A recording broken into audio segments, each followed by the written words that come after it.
Islam atau kan harus ada keterbukaan aja dikomunikasikan. Okay. Assalamualaikum warahmatullahi wabarakatuh. Waalaikumsalam warahmatullahi wabarakatuh. Mas Benedikta Otto Nathaniel yang pada pagi hari ini hendak mengikrarkan 2 kalimat saja sebagai salah satu untuk masuk Islam. Yang pertama terkait dengan agama, keyakinan Islam sifatnya adalah pribadi, jadi masing-masing orang. Jadi siapapun tidak bisa memaksa dan menghalangi seseorang untuk mengikuti agama tertentu. Jadi saya juga tidak bisa memaksa Mas Benedikta masuk Islam atau menghalangi masuk Islam, karena itu pilihan pribadi setiap orang. Namun ketika Mas Benedikta ini tidak masuk Islam, maka harapannya ya nanti harus menjadi penganut agama Islam yang baik, amin. Agama Islam yang taat terhadap ajaran Islam. Ya, tentu yang pertama dan utama itu ya minimal sholat, minimal sholat.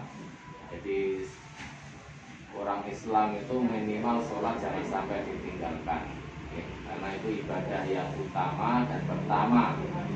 Itu ibadah yang mudah. Kenapa saya katakan ibadah yang mudah? Karena ibadah sholat itu tidak perlu biaya. Naik haji itu butuh biaya, sekarang 35 juta, menunggunya ya lama, gitu ya. Umroh ya biaya. Zakat itu yang mengeluarkan biaya, ya. Sementara sholat itu ibadah yang utama, ibadah yang sangat dicintai oleh Allah, tanpa biaya itu sholat. Kan nggak ada orang sholat ditarik biaya, kan nggak ada. Ya. Maka tidak ada alasan seseorang itu sebagai seorang muslim untuk meninggalkan sholat, karena sholat itu ibadah yang paling mudah. Maka saya katakan mudah, pertama tanpa biaya, yang kedua bisa dilakukan dalam keadaan apapun sesuai kemampuan kita. Jadi kalau bisa berdiri dengan berdiri, nggak bisa ya dengan duduk, nggak bisa dengan berbaring terlentang, semampunya. Sampai sebegitu Allah itu saking sayangnya kepada kita, jadi menghadap dengan cara apapun diperkenankan sesuai kemampuan kita. Itu saking apian Gusti Allah. Kalau saking baiknya Allah seperti itu, maka ya kita harus bersyukur. Artinya ya dengan cara menjalankan sholat. Yang kedua, saya katakan mudah terkait dengan ya kemampuan bacaan. Ya, jadi saya sering dengar orang tidak sholat alasannya karena tidak hafal bacaan-bacaannya. Ya, padahal tidak seperti itu. Jadi sesuai dengan kemampuan. Nah, misalnya tidak hafal Fatihah, hafalnya kok tasbih subhanallah, itu yang dibaca. Tidak apa-apa, apakah sah-sah? Jadi orang yang baru hafal tasbih kemudian sholatnya saat berdiri yang baca tasbih, rukuk, tasbih, sujud, tasbih, itu boleh karena hafalnya baru itu, sambil nanti diperbaiki sambil menghafalkan. Kalau nggak hafal-hafal ya dibaca aja, teksnya ditaruh di tembok, apa dibaca itu boleh. Maka Islam itu sangat mudah, apalagi terkait dengan ibadah, hubungannya dengan Allah itu sangat mudah. Masih, jadi jangan sampai ada alasan nggak sholat karena nggak hafal bacaannya. Ya misalnya tasbih, ya tasbih itu dibaca, berdiri ya itu yang dibaca, rukuk yaitu, sujud yaitu, kemudian tahiyat yaitu ya tidak apa-apa karena baru itu yang dihafal. Jangan sampai nanti ada alasan nggak hafal terjadinya. Yang kedua, jadilah orang Islam yang rahmatan lil alamin. Artinya ya jadilah orang Islam itu yang orang lain merasa nyaman dengan keberadaan kita. Artinya ya orang itu tidak terganggu dengan keberadaan kita. Jadi walaupun mereka beda keyakinan, beda organisasi, beda, pokoknya semuanya harus diayomi. Artinya ya kita jangan mengganggu mereka dan kita jangan mengganggu mereka. Nah, apalagi nanti di tengah keluarga Mas kita kan mungkin ada yang beragama lain, jangan sampai agama ini ini menjadi penyebab apa hubungan tidak nyaman di dalam keluarga. Ya, justru sebagai orang Islam itu ya harus bisa memberikan rasa nyaman pada orang lain walaupun beda agama, beda keyakinannya. Misalnya orang tuanya agamanya beda, sebagai anak kewajibannya tetap menghormati, mendoakan. Ya. Apa diterima? Persoalan diterima dan tidak itu bukan urusan kita, tapi kewajiban sebagai anak adalah mendoakan orang tua, mendoakan yang baik. Kan gitu. Jangan sampai terlalu jauh diterima atau tidak, itu bukan urusan kita ya. Urusan kita sebagai antar manusia yang menjaga hubungan baik dengan yang lain walaupun beda keyakinan, beda paham, betul ya. Karena banyak sekarang Mbak, jadi anaknya karena ikut organisasi tertentu, kajian tertentu, orang tuanya padahal Islam, karena dianggap tidak seorganisasi, tidak sepaham, terus tidak mau menghormati orang tuanya, padahal orang tuanya orang Islam. Ini kan keliru. Sekarang banyak juga paham di dalam Islam paham seperti itu. Islam tidak pernah mengajarkan hal seperti itu. Dan orang lain harus menghormati. Dan orang lain harus bisa mengayomi. Islam rahmatan lil alamin. Yang terakhir, ya, karena Mas kita ini kan sudah berada di jalan yang benar, ya. Jadi masuk Islam itu menjadi berada di jalan yang benar.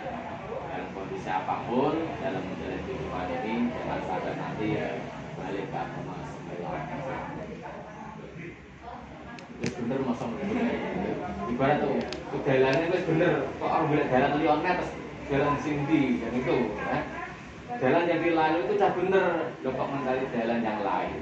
Kita sampai lihat Mas Benik kita ya tetap jadi orang Islam.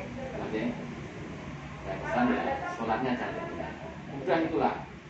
Yang lainnya itu kan bertahap ya, tetapi sholat itu menjadi utama. Ibadah paling gampang itu sholat itu. Gampang dari sisi pengerjaannya, gampang dari sisi waktunya. Enggak nih, sholat itu fleksibel loh Pak. 5 menit biasa rampung, setengah jam biasa rampung. Kita sing saking terampil malah 1 menit so rampung. Kita itu sangat fleksibel sholat.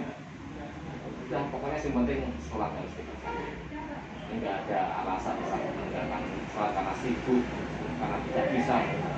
Itu Tuhan Allah itu zat yang maha baik. Saking wapiane orang dalam kondisi kemampuannya apapun diterima dan dengan senang hati. Artinya ya, orang itu tidak bisa bacaan sholatnya. Mungkin rukuk sujudnya tidak sempurna. Neng kemauan untuk sholatnya kok luar biasa. Itu Allah melihatnya sudah senang. Nek wong iso nglakoni wajar Pak. Tapi wong ora iso kok nglakoni. Itu kan luar biasa. Ingat ya. Tuh, ini ditirukan apa yang saya ucapkan ya. Salam. Ya, ditirukan apa yang saya ucapkan. Tenang Mas ya. Ora akan nikah. Latihan dulu Pak. Latihan dulu. Bismillahirrahmanirrahim. Bismillahirrahmanirrahim.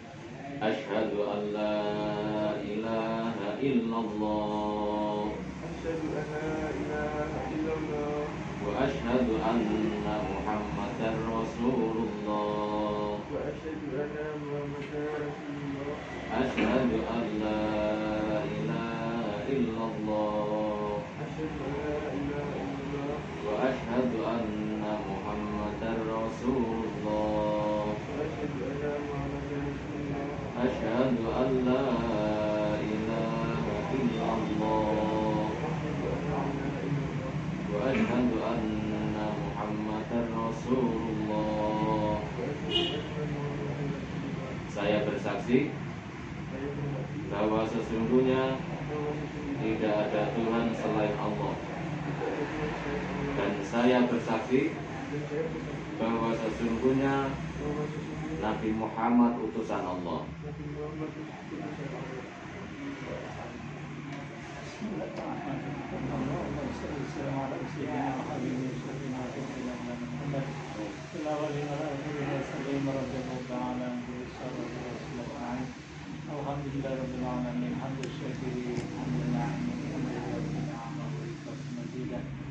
Rabbana lakal hamdu kama yanbaghi li jalali wajhika wa li'izami Rabbana ighfir lana wa liwalidayna warhamhuma kama rabbayana shaghira. Ya Allah, ampunilah kami, ampunilah kedua orang tua kami, sayangilah mereka ya Allah sebagaimana mereka menyayangi kami di waktu kecil ya Allah ya Rahman Rahim. Rabbana adkhilna mudkhala syaitan wa akhrijna minhu syaitan waj'alna min ladunka sultanan nasira. Ya Allah, masukkanlah kami ke dalam golongan, ke dalam jalan yang benar, dan keluarkanlah kami dengan keluaran yang benar ya Allah ya Rahman Rahim. Allahumma hasil maqasidana maqasidul haq maqasidul dunya wal akhirah. Allahumma qim lana bi husnil khatimah wa la taqim lana bi su'il khatimah. Ya Allah, akhirkanlah hidup kami dengan akhiran dengan husnul khatimah, dengan membawa kalimat la ilaha illallah Muhammadur Rasulullah sallallahu alaihi wasallam. Rabbana atina fid dunya hasanah wa fil akhirati hasanah wa qina adzaban nar. Wassallallahu ala sayyidina Muhammad wa ala alihi washabbihi wasallam. Alhamdulillah. Al-Fatihah.